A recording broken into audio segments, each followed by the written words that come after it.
shift binder told me. Never close the books before midnight.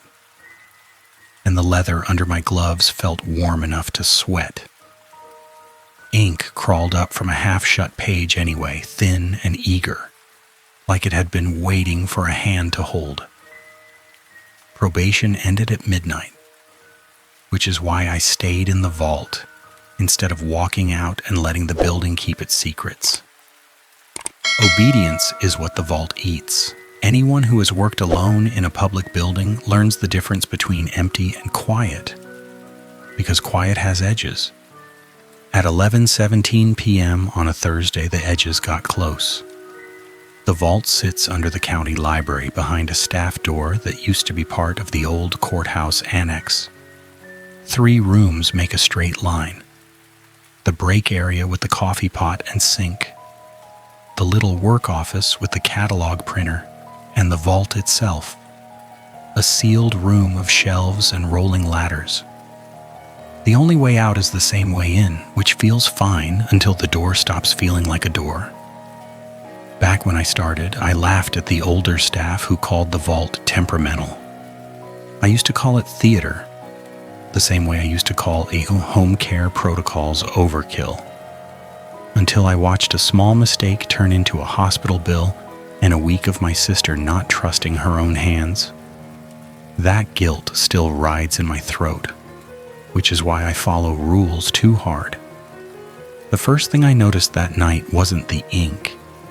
It was the smell, sharp like paper left too long in a humid box, coming from a shelf where the books were supposed to be bone dry. The second thing was the little metal shelf tag screwed into the end cap, stamped V7, with a corner bent like someone had worried it for years. I had a routine for this shift because routine makes fear smaller. Neutral gloves in my back pocket, cotton gloves over those for the leather, a thin brass ruler in my apron for lifting stuck pages, and a small ultraviolet flashlight I kept clipped to my belt, even though the building lights worked. The flashlight was a habit from cleaning up after my sister's spills. Proof mattered. Stains tell the truth. The binder sat on the office counter under a dead fluorescent strip that never got replaced, and the cover had a coffee ring baked into the plastic. A sticky note had been peeled off so long ago it left a pale rectangle like a missing tooth. Somebody had written V7 on the spine in tired marker, and the letters were rubbed away where a thumb would sit. A second note, newer, was wedged between pages in a stranger's handwriting, like it had been shoved in during a panic and forgotten. Outside, County Road 7 runs past the feed store and the bait shack before it hits the library's back lot, and every night the trucks downshift by the water tower with the painted hawk. Locals pretend they don't notice the library lights after closing, which is a small-town way of admitting they do. The binder page I needed had a staple shadow at the top, like a second page used to live there and got torn out clean. A line near the middle was smeared. The ink on that line looked newer than the rest. The rule that mattered was printed in bold and underlined by hand. Never close the books before midnight. Right beneath it, in smaller type that looked like it came from the catalog printer, another line warned, "If you read the last line, you owe it a name." My thumb found the cart brake out of habit, and I double-tapped it once, twice, to remind myself it was locked. Stay on task.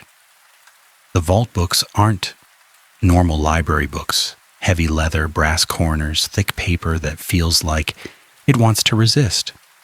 Some have clasps, some have none. Every spine has to sit flush against the brass rail because if a spine leans, the cover cracks open and the page inside will find air. That was the routine the rule invaded: inventory count and alignment before midnight. Scan the shelf tag, check the spine, make sure the book is shut but not latched. The rule never said why, and I told myself that was fine. That night, one book refused to stay shut. The cover sat closed, but a single page pushed out between the boards like a tongue. The paper edge had a faint, wet shine, and the ink on it wasn't drying. It climbed. The ink moved upward against gravity, making thin lines that looked like handwriting trying to remember itself. The scratching behind the shelves started then, not loud, more like fingernails on cardboard. It came from the V7 section, the far wall where the rolling ladder always rattles, even when nobody touches it. The note shoved in the binder wasn't official print. It was pen on cheap yellow paper, and it said, "Do not answer scratching. Do not look for the source." My first lie of the night was small and stupid. I told myself the scratching was mice so I could ignore it, because ignoring it meant finishing the count and getting to midnight without another incident on my record. The problem with lying to yourself is that your body doesn't believe it. Sweat started under my gloves anyway. The ink touched my cotton glove and spread into the weave, and my brain did a quick little rewrite of what I thought I knew. I had heard stories about bleed, but stories are easy to brush off until they stain you. The binder rule didn't tell me what to do when the ink rose. The smeared line might have, but the smear turned the sentence into a blur. I used my brass ruler to lift the page edge without putting my fingers on it, and the paper felt warm, like skin after a fever. The ink followed the ruler, climbing the metal in a tight spiral. A soft sound came from the office behind me. The catalog printer, which should have been idle, clicked once like it had been sent a job. I didn't send a job. That was the first hard proof, and it shoved my skepticism into the corner where it belonged. The page in my hand twitched, like something on the other side of it was pulling. My phone buzzed in my pocket, and for half a second I thought it was the caregiver line from home. The screen lit with nothing, no missed call, no alert. Just my own lock screen photo and a clock that refused to update.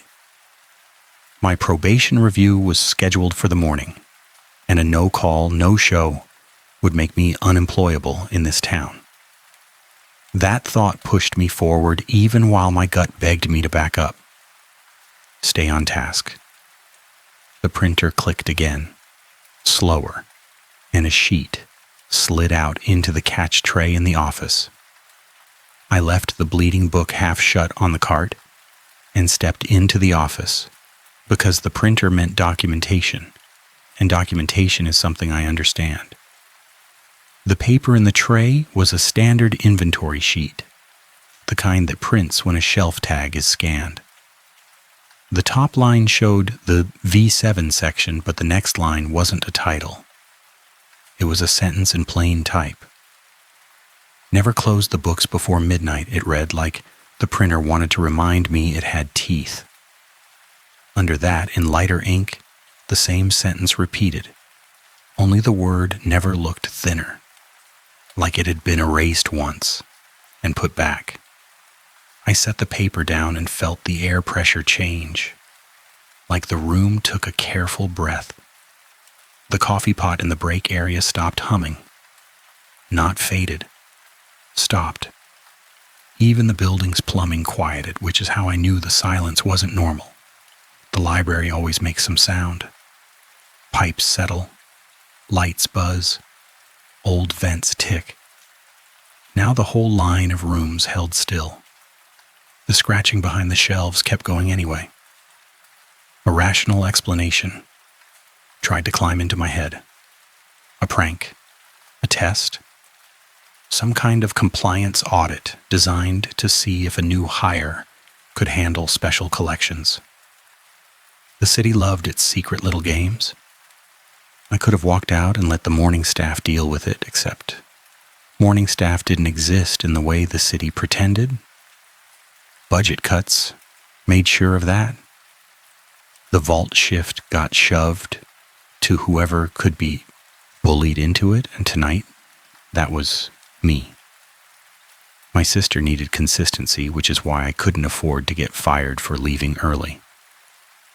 The cart brake got another double tap before I realized my fingers were shaking. The scratching stopped for one beat and then started again from a different shelf. I broke the first real rule because I thought it might save someone. The handwritten note said not to look for the source. But a sound like that doesn't stay a sound in your mind. It turns into a person. It turns into a coworker trapped behind a shelf. It turns into an adult that doesn't deserve to get hurt because a building wants to play games. The V7 shelves have a maintenance panel behind them, an access door for the dehumidifier line and the old wiring. The panel has a latch that only the night shift keeps a key for. My hand found the key on the pegboard without thinking, and the metal felt cold enough to sting through the glove.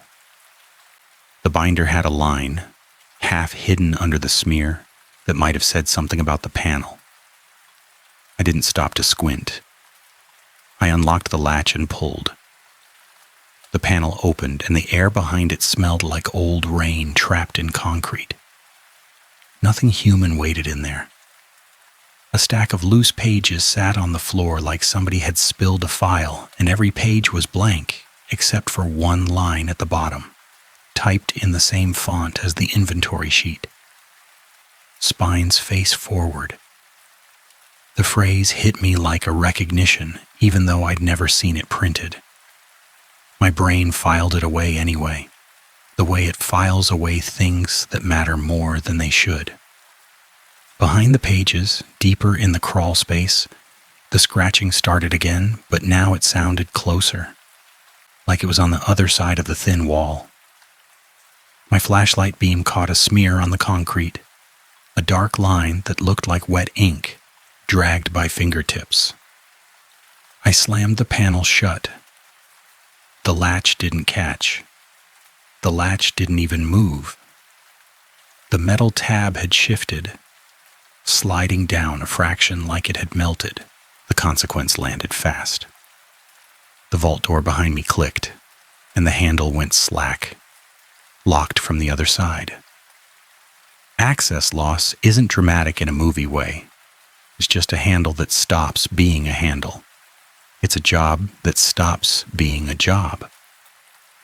I put my shoulder into the door anyway because denial is another kind of reflex. The door stayed shut. A thin strip of paper slid out from under it into the office, like a receipt from a machine that wasn't there. The printer clicked again. The silence in the break area broke, replaced by a faint buzz from the fluorescent strip, louder than it had any right to be. I heard myself whisper, "Stay on task," and hated how small it sounded. My phone buzzed again, and this time a call came through. The caller ID showed the library's main line, which didn't make sense because the main line couldn't ring after hours unless someone called from inside. I answered, and my own voice came out of the speaker. Not a recording, not a delay.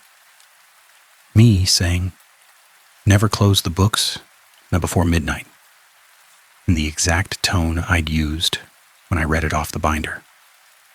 I ended the call with my thumb and felt my skin go tight. The old part of my brain tried to laugh it off anyway. A looped phone system, a glitch, a messed up line. The rational story always sounds good until the next piece of proof. The proof showed up as footsteps in the hallway outside the office. Slow, certain. The door to the break area opened and the head archivist stepped in like he belonged to the building more than the building belonged to itself. Older, gray hair, hands with small scars like paper cuts that had healed wrong. He moved with economy, like every motion had been chosen and refined over years. The archivist didn't look at me first. He looked at the printer tray. "That rule isn't real." The words came out of my mouth before I could stop them, and the moment I said them, I knew I was wrong. The building had already made it real by printing it. The archivist finally met my eyes. "Touch the latch twice. Listen." I blinked, because the advice sounded like superstition, but his tone made it procedural. 2 minutes, then stop. Maybe this is a test. The archivist's mouth twitched like he wanted to smile but didn't have the energy. Tests still kill. He walked past me into the vault without waiting for permission, and the vault door opened for him like it recognized a higher clearance. The smell of paper rot rolled out with him, and the scratching behind the shelves turned into a slow, polite tap. The archivist didn't explain anything. He didn't soften it. His voice stayed flat. "If ink climbs, drop it, walk away." Then he was gone into the shelves, leaving me alone with instructions that didn't fit on any training sheet. The vault door eased shut behind him, not locked, but close enough to feel like a boundary. My phone screen lit again with nothing, and my stomach tightened, because I knew what was coming. The caregiver check-in, the nightly confirmation call, the small human thing that mattered more than any book. If I missed it, my sister would spiral into a panic, and the next day would start with apologies and damage control, and me hating myself for one more failure. I stepped into the break area and called the caregiver line anyway, because duty doesn't pause for weirdness. The call went through on the second ring. A calm voice answered and said, "My sister was fine, but the caregiver also asked a question that made my skin prickle." "Did the library call here?" "No," I said, and my mouth went dry, because I didn't believe myself. The caregiver said the library line had left a message 10 minutes ago, repeating one sentence, over and over like a script. My sentence. I ended the call before I could say something I'd regret, and in the quiet after, the library's fluorescent buzz felt like it was pressing on my skull. I needed proof that would survive daylight. That thought became my plan, because plan is the only thing that keeps panic from taking over. The office desk had a plastic sleeve stack for protecting rare documents, and I slid the printer sheet into one and sealed the edge with tape. The tape made a little tearing sound, too loud, and the vault answered with a soft creak, like a book opening on its own. I moved back into the vault with my flashlight angled low, because direct light makes shiny paper lie. Rows of shelves ran tight and tall, and the rolling ladder sat on rails like a train waiting for a station. The cart with the bleeding book waited in the center aisle, and the page that had been half out before was now fully open, as if someone had turned it while my back was turned. Ink had reached the top margin. Words formed in thin strokes that weren't mine. The first line was a place marker, like a title, and it used the name of the town without asking permission. It did that thing that makes small towns feel small, grabbing a detail and making it feel inevitable.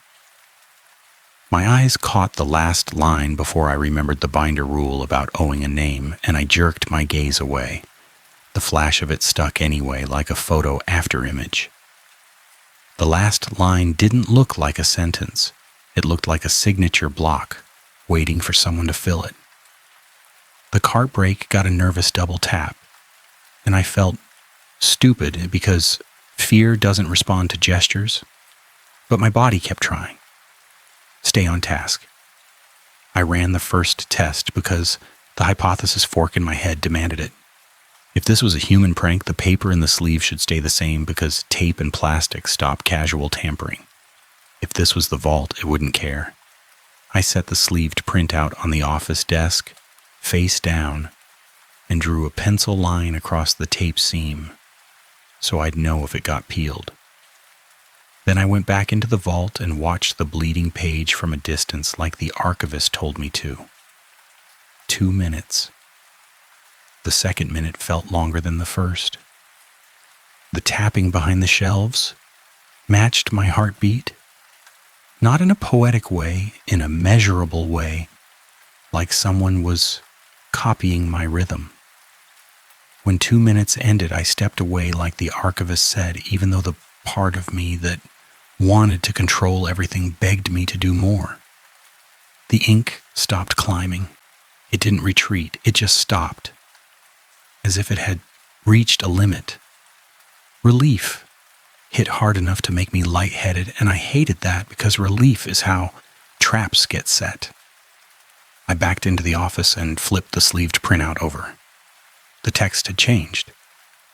The sentence still read, "Never close the books before midnight," but the ink on the word never was darker now, bolder, like it had been traced by hand. My pencil line across the tape seam was still intact. The tape hadn't moved. The proof had rewritten itself inside a sealed sleeve. Human prank dropped off the list. The alternative, the one I didn't want, moved to the top. I didn't notice it then, but the pale rectangle on the binder cover looked a lot like the shape of the blank pages behind the maintenance panel. That thought would matter later, but in that moment it only made my stomach drop and forced me to act. The archivist was still somewhere in the stacks, and I needed to warn him, except the building had already proven it could steal my voice and reuse it. I grabbed a pen and wrote the sentence on my own notepad, trying to anchor it in my handwriting as if that would protect it. The pen dragged. The ink on my notepad pooled, too wet, and the words I wrote started to thin, like they were being siphoned away. Record evidence doesn't just show things in the vault. It gets eaten by it. A soft sound came from the far aisle, not scratching now, but a page turning, slow and deliberate, one sheet at a time. No hand, no breath. Just the thin friction of paper against paper, like a giant book being read in the dark. The sound didn't match any shelf I could see, and it came from above my head even though the shelves touched the ceiling. My ears didn't trust my eyes. The page turning stopped, and the vault went quiet again. Not natural quiet, but the hard stop of a switch thrown. Silence pressed down.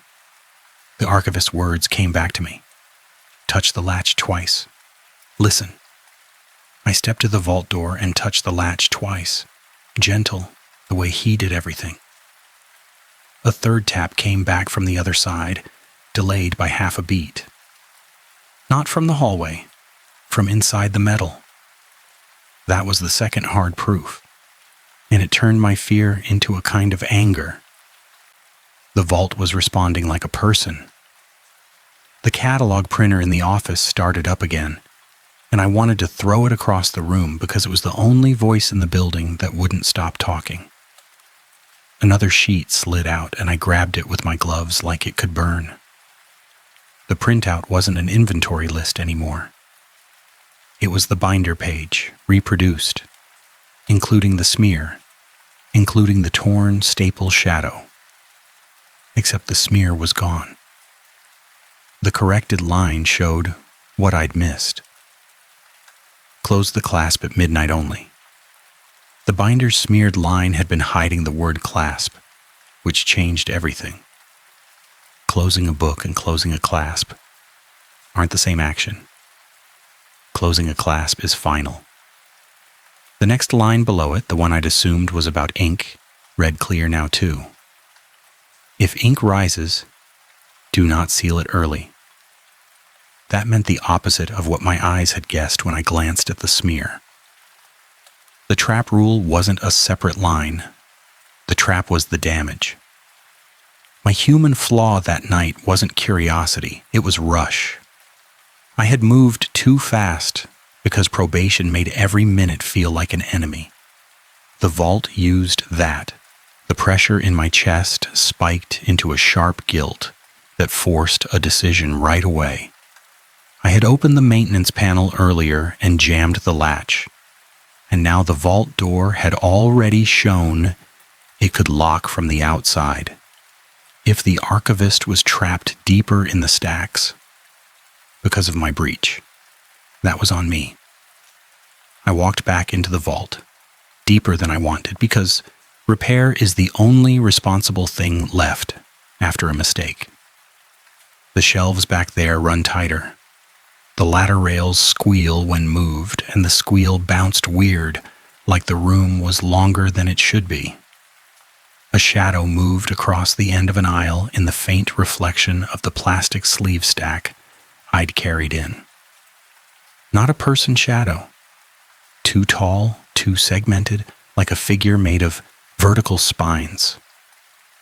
The flashlight beam hit empty air. The reflection still showed it for a blink. Tier 2 proof lands like that, fast and undeniable, and it forces a choice before your brain can bargain with it. I turned away from the reflection and headed toward the V7 shelves, because the only thing worse than seeing it was pretending it didn't exist. The cart with the bleeding book sat where I'd left it, but the page was different now. The words written there looked like a form with blank spaces and lines, like an application. One line near the bottom had my sister's first name printed in it, even though I had never spoken her name out loud in the vault. My stomach twisted hard enough to make me cough. The vault wasn't just rewriting itself. It was reaching outward through records, pulling in whatever it could access. The simplest human explanation for that was phone system integration and hacked files, which sounded ridiculous in a county library and still tried to be plausible. The other explanation was worse. I chose the human explanation first because it felt safer, and because I wanted something to blame that wasn't supernatural. The test had to be something measurable. I pulled the power cord from the catalog printer in the office because a printer can't rewrite things without electricity. That was my logic. It was clean. It was competent. Then I waited. The printer clicked anyway, even though the indicator light stayed dark and the cord dangled in my hand. A sheet slid out with the softness of a sigh. The paper smelled like warm toner even though the machine wasn't powered. My human explanation cracked.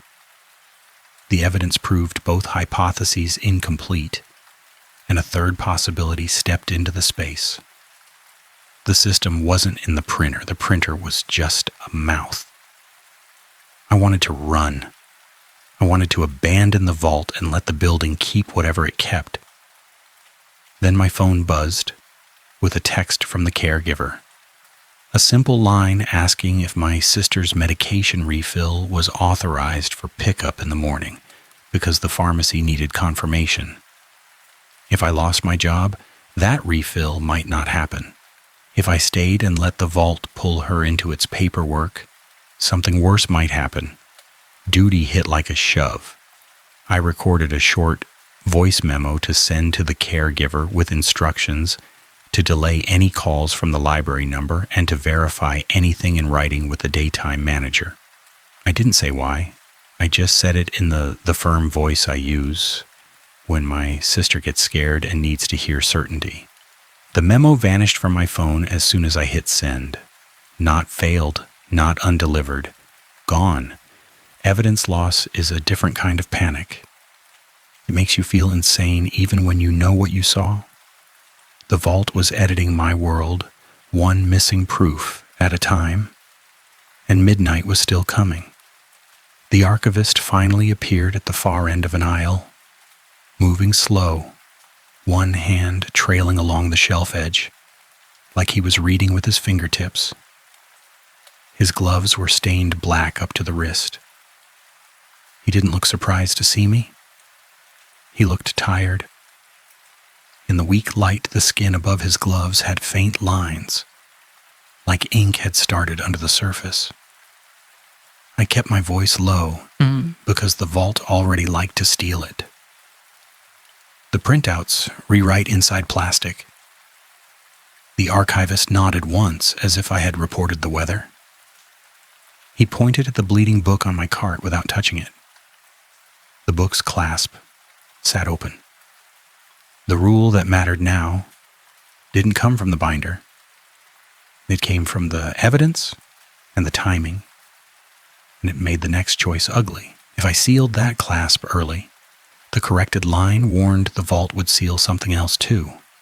Not just ink, a name, a person. If I waited until midnight, like the rule demanded, the page might finish writing my sister into whatever record it was building. Both options left a mess.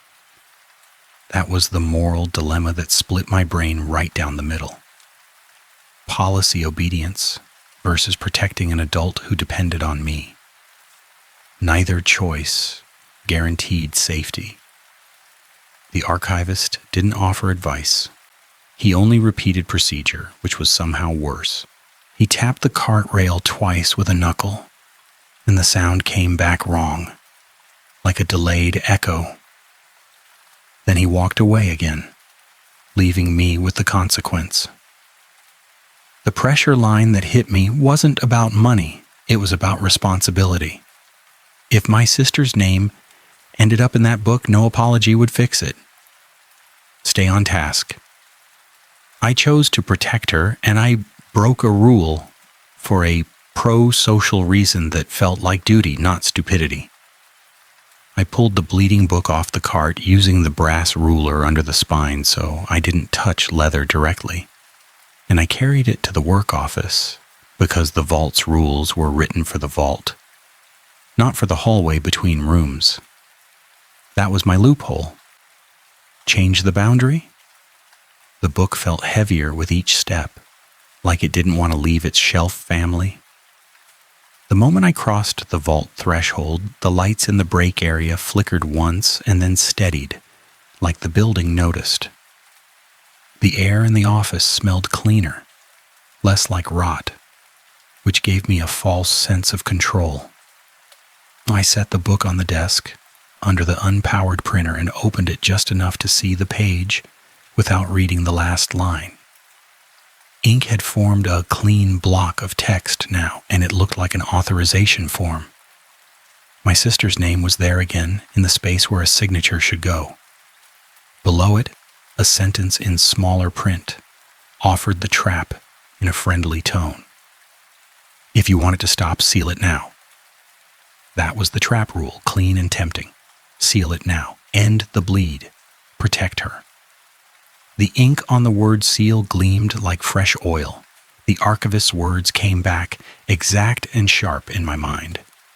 If ink climbs, drop it. Walk away. I didn't drop it. I couldn't. Instead, I ran the only containment I could think of that didn't involve sealing. I took the plastic sleeve, slid it between the page and the cover like a barrier, and taped the sleeve to the board so the page couldn't touch the leather.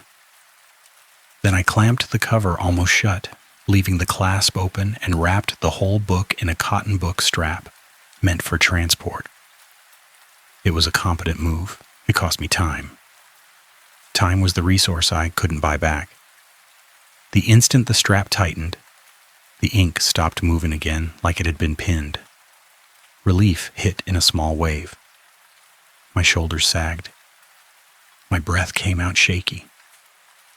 The building's fluorescent buzz softened.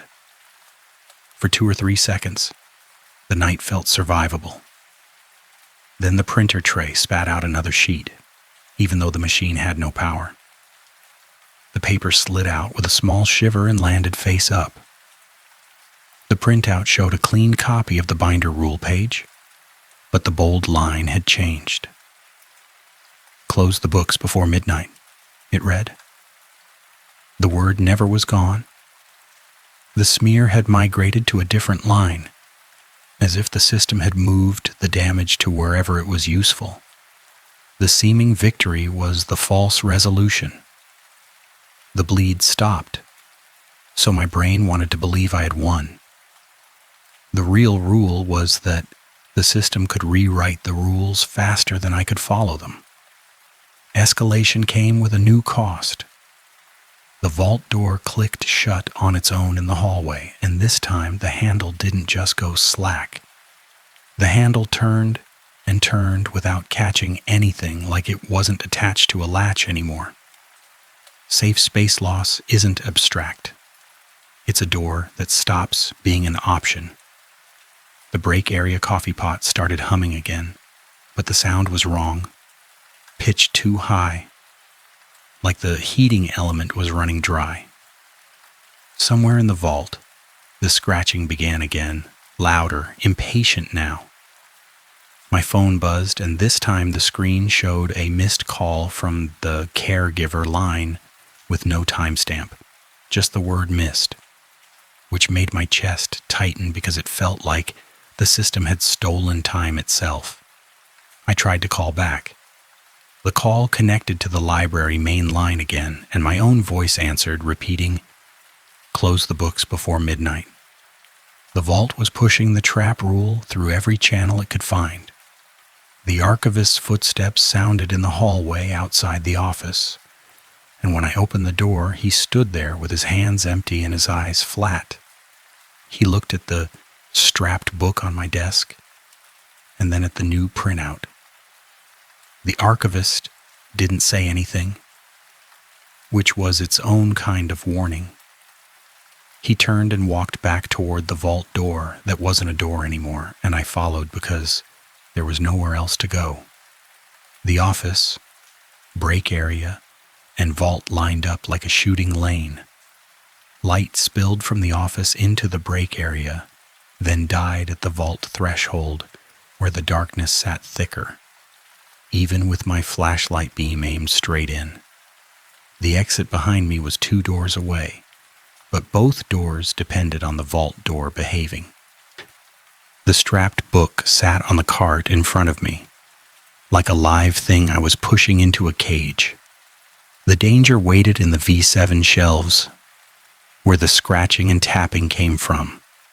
The unsafe threshold was the brass rail line where the spines met metal, because crossing it had already cost me access once.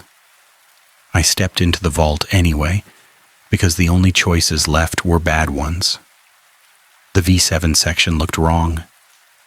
The shelves were the same shelves, but the end cap tag that should have read V7 was blank now. The metal scraped clean. The stamp had migrated. It sat on a different shelf tag 2 aisles over, as if someone had unscrewed it and moved it, except the screws were still tight and unmarked. A migrating mark, physical and administrative, and I felt my skin go cold under the gloves. The archivist stopped in front of the maintenance panel and touched the latch twice. The latch answered with 3 taps again, closer this time. The archivist leaned in as if listening through a door. The vault answered by printing. A sheet drifted from between 2 books on the shelf, like the paper had grown there. It floated down slow and landed at our feet without a draft to push it.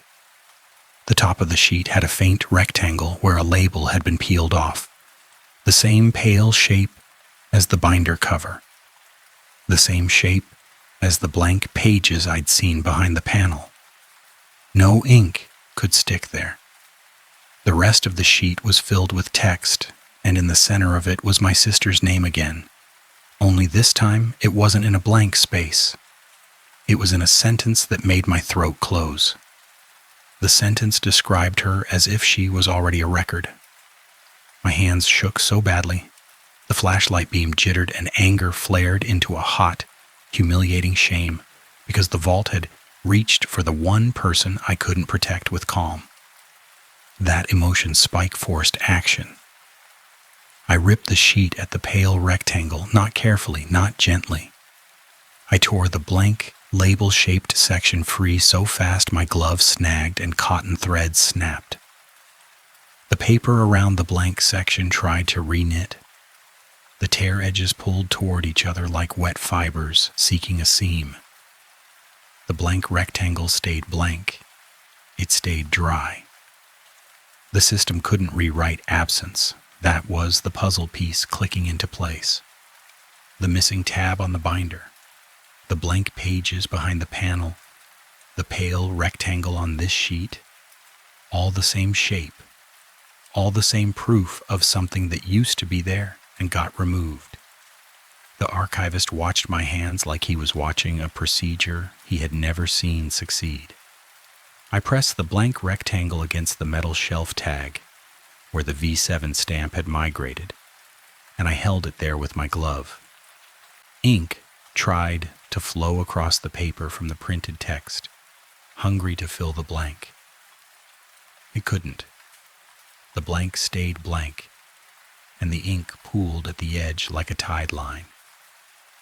The archivist finally moved, not to stop me, but to brace the shelf with his shoulder, as if the shelves might shift. A low sound came from deep in the wall behind the V7 shelves. Not scratching now, but a wet slide of paper against paper, and it made my stomach lurch. The flash of a figure appeared in the reflection of the brass rail, closer than before. A segmented silhouette like stacked spines, bending at joints that shouldn't bend. It leaned into the aisle, and the flashlight beam hit it and didn't. Tier 3 landed in a clean, still frame moment. A shape built of bookbacks and loose pages, moving like a person learning how to be one, and the face was a flat cover with no title. I didn't stare. I acted.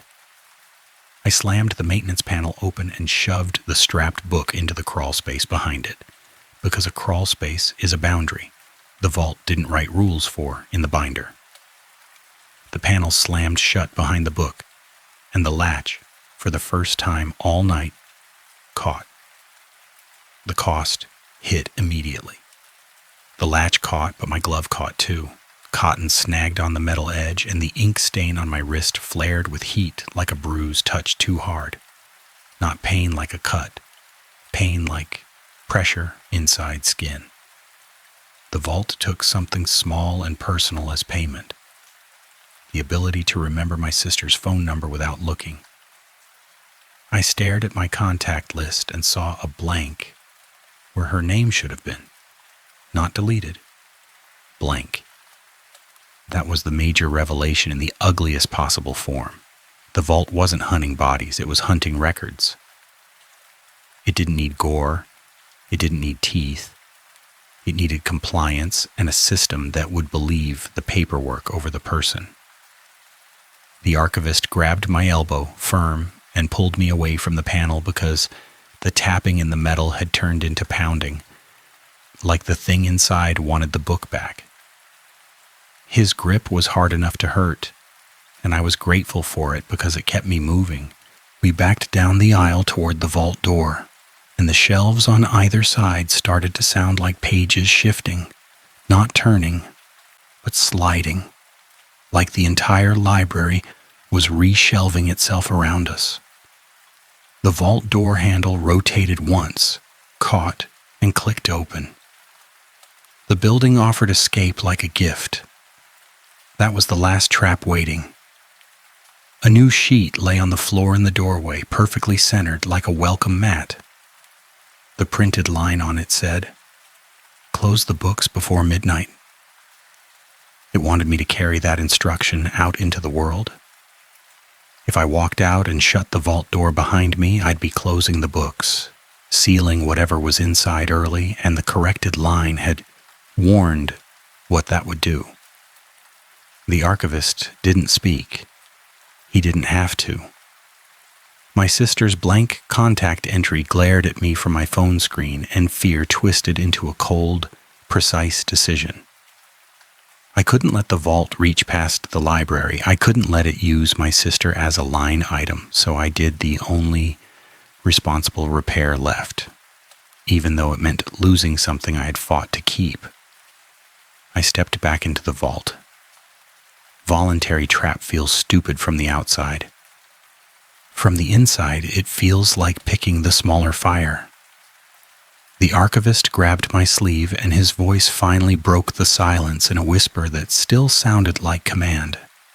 Don't. I shook my head because explanation would waste time, and the vault loved time. The cart brake got a double tap out of reflex, and I hated that my body was still trying to make control out of gesture. Stay on task. I grabbed the blank rectangle I'd torn free earlier and held it up like a shield, because absence was the one medium the system couldn't rewrite.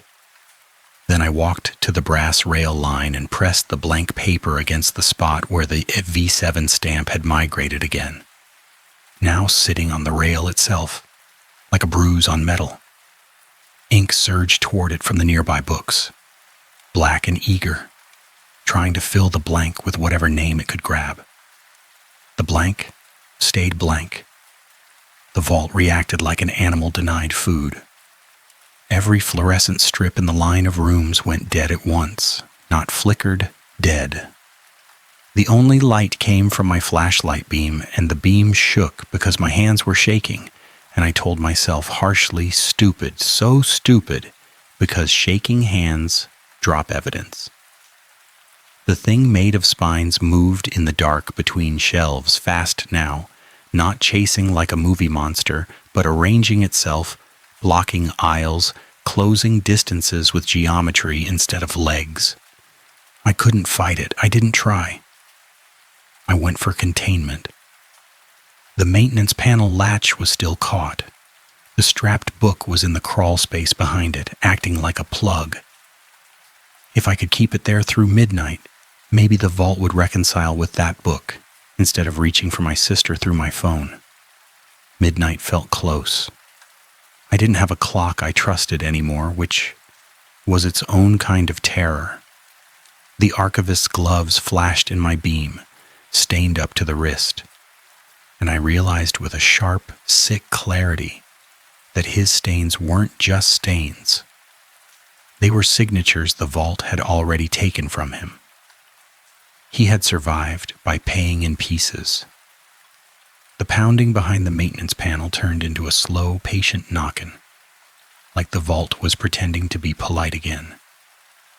The binder rule came back, the corrected one now, and I heard it in my own head in my own voice.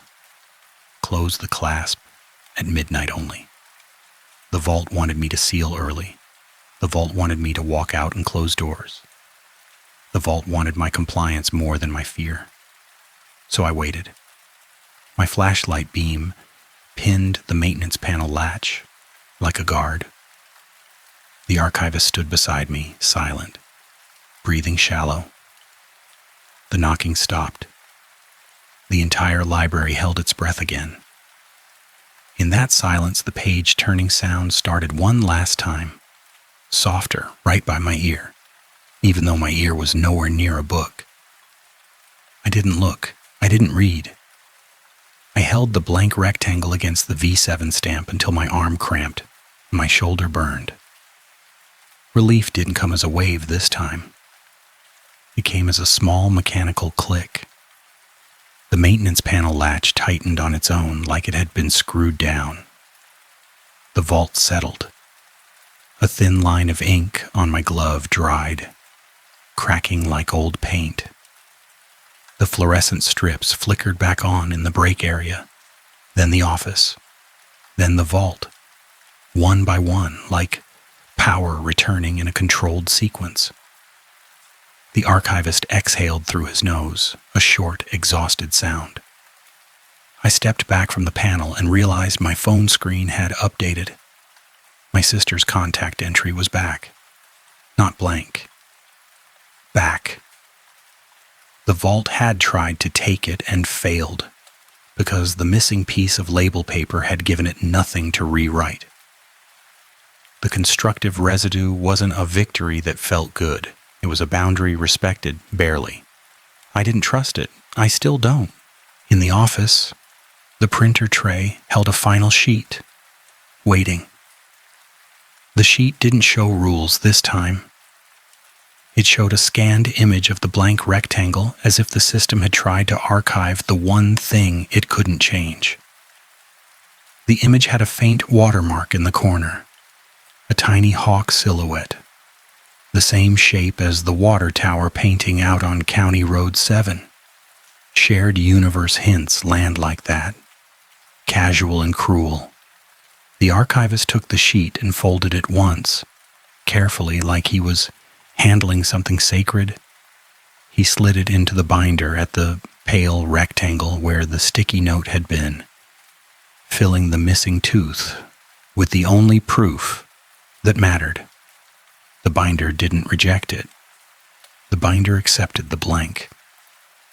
Before he left, the archivist tapped the binder spine and pointed at the V7 marker, and for the first time all night his eyes held something like warning, meant for someone who might follow me.